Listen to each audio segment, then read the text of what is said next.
मेरी हैरानी पर ताओ ने टेलीपैथी से कहा, हाँ मिशेल, आपको नई भेंट मिली है। बाद में इसे स्पष्ट किया जाएगा। आर्की थाओरा कह रहे थे, यह मिशेल हैं, पृथ्वी ग्रह से। मैं हाइयोभा ग्रह पर आपका स्वागत करता हूँ, आर्की। परमात्मा आपको आलोकित करे।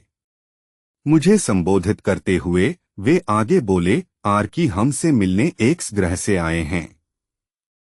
मुझे उस ग्रह का नाम बताने की अनुमति नहीं दी गई है और न ही ऐसा करने का कारण ही बताया गया है।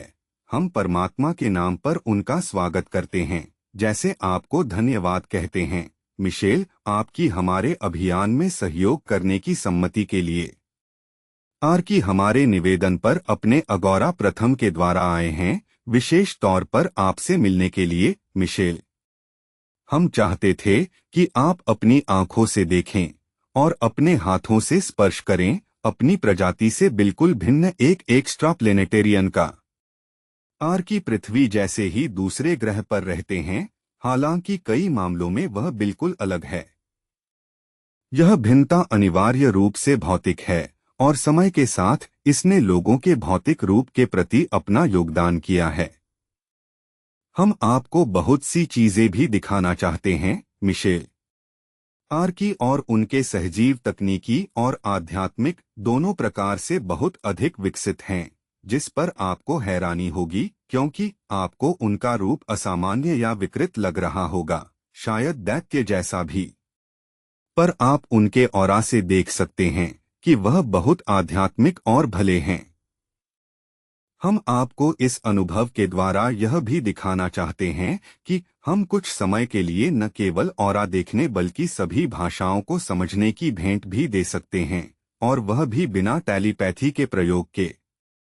तो यह बात थी, मैंने अपने आप से कहा। हाँ, यही बात थी, थाओरा बोले। अब थोड़ा निकट आ जाइए, आप दोनों। वार्तालाप कीजिए, स्पर्श कीजिए, यदि आप चाहें तो एक शब्द में कहें तो परिचित बनिए। मैं खड़ा गया और आर्की भी। जब वह सीधे हुए तो उनके हाथ भूमि को लगभग स्पर्श कर रहे थे।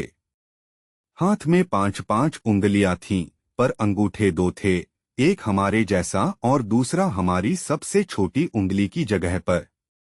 हम एक दूसरे की तरफ बढ़े और उन्होंने अपनी भुजा मेरी तरफ बढ़ाई, कलाई आगे और मुट्ठी बंद थी। वह मुझ पर मुस्कुरा रहे थे, अपने एक समान हमारे जैसे ही दांतों को दिखाते, जो कि हरे रंग के थे। मैंने बदले में अपना हाथ बढ़ाया, बिना जाने कि और क्या करना चाहिए, और वह अपनी भाषा में मुझसे बोले, जो मुझे अब पूरी तरह से समझ में आ रही थी।